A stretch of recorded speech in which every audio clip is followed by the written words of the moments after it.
bienvenue dans notre tout premier épisode des Tech Talks de Smart Dev Africa. Je suis Mata Diop et aujourd'hui la question qu'on pose à nos invités est quel est l'état actuel de l'écosystème tech sénégalais? Alors, moi, mon métier en tant que platform engineer, il a commencé avec le private cloud, avant d'attaquer tout ce qui est cloud public, etc. Et malheureusement, moi, quand j'ai commencé mon métier, heureusement, quand j'ai commencé le pack, je veux dire, quand j'ai commencé le pack de platform engineering, le problème que j'avais, c'était de trier, c'était des entreprises qui étaient un peu très avancé dans la gamme. Non, le problème que j'avais, c'est que j'avais soit les entreprises qui faisaient des entreprises où je pouvais rentrer. Donc, quand j'ai commencé ça il y a 3 ans, 4 ans, c'est quelque chose qui est très nouveau ici au Sénégal, malgré le fait que ça existe depuis longtemps. Avant, c'était les sysadmins, les autres. Malheureusement, une fois que tu t'es formé, une fois que ça ici été marché, le problème qu'on a, c'est qu'on a tellement de soucis au Sénégal et tellement de retard dans certains secteurs que c'était devenu un métier de vraiment très, très spé, donc très cadré, très restreint, où tu as beaucoup de gens qui étaient plus. Il y avait des DevOps évidemment au Sénégal, mais la plupart des DevOps travaillaient pour des marchés extérieurs ou pour d'autres choses qui n'avaient rien à voir.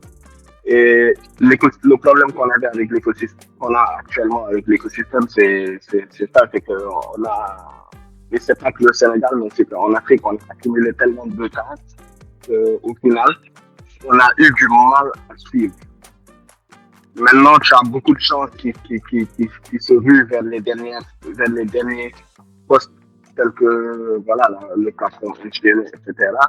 Et on en parle beaucoup, mais je pense que dans l'écosystème actuel, il y a d'autres priorités. Il y a d'autres priorités dans le sens où, oui, le DevOps, le platform engineering, ça va avec le développement, ça on le sait. Mais il manque cruellement de formation ou de compétences très avérées dans le milieu. Et l'autre problème, c'est que par exemple, on voit que par exemple je prends le gouvernement, c'est des choses qui existent, mais c'est des choses que j'ai l'impression que nos gouvernements n'appliquent pas. Donc, tu as des sites qui sont down dès qu'on les attaque lancement, tu as des failles de sécurité un peu partout, tu as des problèmes de certificat un peu partout, voilà. Je sais pas, mais le problème que la vision que moi j'ai de l'écosystème par rapport actuellement, c'est le retard. Alors, le retard vient de plusieurs facteurs, hein, et le retard vient de très loin. Et bon, toi tu connais, moi j'attaque souvent le système, mais c'est que le retard, il commence très tôt. Le retard, il commence dès l'élémentaire, tu vois. Au Sénégal actuellement, on devait être parmi les premiers pays d'Afrique qui incorporent la technologie dès le bas âge dans l'apprentissage, ce qui fait que les générations qui vont croître et qui vont venir plus appliquer, être à jour. Pas juste utiliser, parce qu'ici en France, qu'on est connecté, qu'on est technologique, parce qu'on utilise WhatsApp, parce qu'on utilise par exemple ce genre de choses. Donc, il y a un problème de formation. Les gens qui ici ont leur bac et qui vont aller se former dans les universités, disons-le, ils sont pas de compétences. La plupart n'apprennent pas de compétences, ils n'acquièrent pas de compétences. Ils acquièrent de la connaissance en masse et ils ont du mal à pratiquer cette connaissance. Et les curriculums sur lesquels on se base pour leur donner leur formation, la plupart du temps voilà, ils sont obsolètes. Oui, en effet, Orbit l'a souligné, il y a aujourd'hui, comment dirais-je, une émergence par rapport aux nouvelles technologies, notamment aussi avec l'IA qui vient de naître, et que actuellement tout le monde se lance à la conquête ou bien à la quête de compétences pour mieux cerner cet outil-là qui vient de naître. Mais aussi il y a un problème par rapport à des formations de qualité. Aujourd'hui, tu vois, par exemple, des formations qui sont dispensées dans les zones qui ne sont pas des zones rurales. Aujourd'hui, ces formations sont dispensées par des gens qui ne sont pas forcément des gens qui sont qualifiés. Donc, il y a un petit problème, il y a un premier problème, je veux dire, par rapport à ce manque de ressources ou bien à ce manque de personnel, de formateurs qui sont qualifiés, mais il y a aussi comment dirais-je, cette manque de volonté aussi des apprenants qu'on peut souligner notamment dans ce contexte-là. Parce que ce qu'on voit souvent, c'est que le problème, ça vient d'où? Ça vient dès l'orientation de l'étudiant. Par exemple, l'étudiant a son bac, on l'oriente sur une filière ou bien on l'oriente sur une école ou autre chose, en tout cas, dont cet étudiant-là n'a pas demandé. On l'a fait juste pour résoudre un problème qui est là, qui est le problème découlé, comment dirais-je, découler, en tout cas, le flux d'étudiants qui sont là, qui sont non orientés, ce qui fait que parfois, on peut retrouver des étudiants dans des filières qu'ils n'aiment pas ou bien dans des filières qu'ils ne connaissent pas. Et aujourd'hui, on ne peut pas aimer quelque chose qu'on ne sait pas. Je vous comprends pourquoi donc on est parti sur le point des formations qui sont super importantes. Ce sont les talents qu'on a au Sénégal. Donc, plus le pays a des talents, plus on voit émerger de grandes startups, de grandes entreprises dans la tech qui vont faire de très belles choses. Si actuellement la Chine, je peux que parler en termes d'IA, si la Chine arrive actuellement à faire de très bons modèles d'IA comme DeepSeek ou d'autres modèles comme Quinn de Alibaba, c'est parce qu'ils ont de très bons talents qui arrivent à réaliser de très grandes choses dans ce pays-là qu'est la Chine. Maintenant, je pense que pour le Sénégal, pour le cas du Sénégal, je pense que c'est un écosystème qui est en train de se développer et on voit petit à petit de grandes startups, des champions au niveau de l'Afrique de l'Ouest. Quand je pense à des startups comme Aeon, à des startups comme comme Paps, comme Socium, qui sont maintenant devenus, on peut maintenant dire qui commencent à devenir des entreprises. On n'a pas encore malheureusement de licorne, on n'a pas encore de licorne et j'espère qu'on en aura. Mais voilà, je pense qu'on a vraiment des startups qui sont là, qui innovent, qui cherchent à résoudre des problèmes qui sont nos problèmes. Parce que c'est ça la différence entre nous peut-être et l'Europe, c'est que l'Europe n'a pas les mêmes problèmes que nous. Ce ne sont pas les startups européennes qui vont résoudre nos problèmes, mais c'est plutôt nous qui savons c'est quoi nos problèmes qui allons résoudre ça.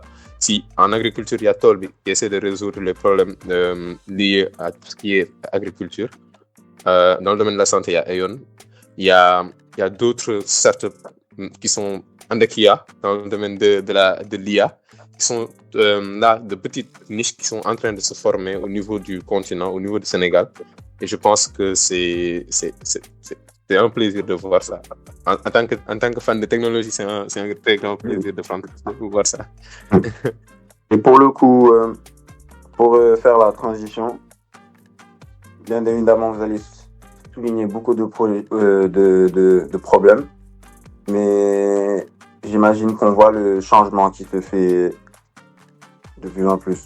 Du coup, je voulais demander quel progrès récent vous semble le plus significatif à vous trois. Je vais laisser Urbit répondre à ça. Là, il essaye de nous mettre en mal. Mais comme Jim l'a dit, en fait, c'est dommage. Hein. C'est quand même bien. On est franchement tous ce mouvement-là. Moi, je suis à Lyon, je suis dans des trucs qui sont en train de bouger. Hein. Les SmackDown, il y a beaucoup de jeunes qui essaient de faire bouger les choses. Et c'est vraiment super.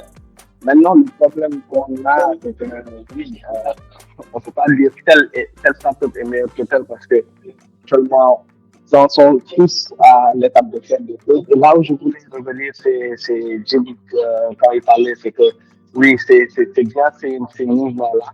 Mais le problème, c'est que malheureusement, pour toi, il y a que très peu. Et il a fallu autant d'années pour qu'on en arrive là. Et on est toujours en train, ces boîtes-là qu'on voit qui sont en train de faire des bruits, la plupart des boîtes de ces startups-là, ils sont là depuis plus de 10 ans. Donc, malheureusement, il y a un autre problème à l'écosystème qui est le frein à l'investissement, le manque de cadres de sécurité qui font que les entrepreneurs ils peuvent se concentrer sur l'innovation et ne pas avoir à penser à manger, à l'argent, etc. Et ça, c'est un gros frein. Par exemple, il fallait le voir il y a 1 an, 2 ans. Maintenant, il a pris un peu de graisse, mais il a souffert.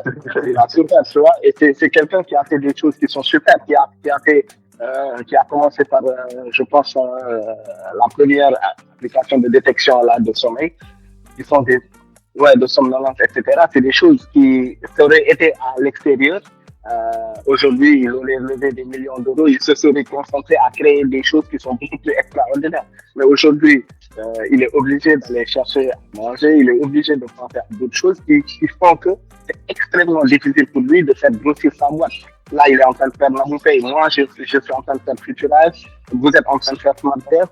On a tous les mêmes problèmes. Ion même qui vient de gagner l'ADH, ils ont les mêmes problèmes. C'est-à-dire les gens ici, ils attendent que tu fasses du bruit à l'international pour venir dire c'est notre gamin sénégalais, Ion c'est notre boîte sénégalaise, l'écosystème sénégalais, mais réellement c'est les blancs qui vont venir nous aider à avancer. Et c'est dommage. On se bat en matin, midi, soir. Moi, ma startup Futurize, elle a 5 ans. Et on me dit qu'il faut il faut même plus de 10 ans pour qu'une startup commence à donner. Ça fait 5 ans que je souffre. Finalement, j'ai connu des burn-out, etc. Je suis allé prendre une femme pour me reposer. Donc, bientôt, on va prendre une femme. Et malheureusement, si on n'est pas assez dur, on va sortir de ce pays-là. Et c'est dommage, tu as des jeunes qui sont là, qui veulent trouver ici. Donc, choisir de ne pas aller autre part, de se taper des salaires de 4 500, 5 000 euros. On a décidé de rester ici parce qu'il y a un changement qu'on peut voir. Il y a un écosystème, il y a un exemple qu'on doit donner pour ceux qui viennent. Il y a des bases qu'on doit poser, mais on a énormément de mal à poser ces bases.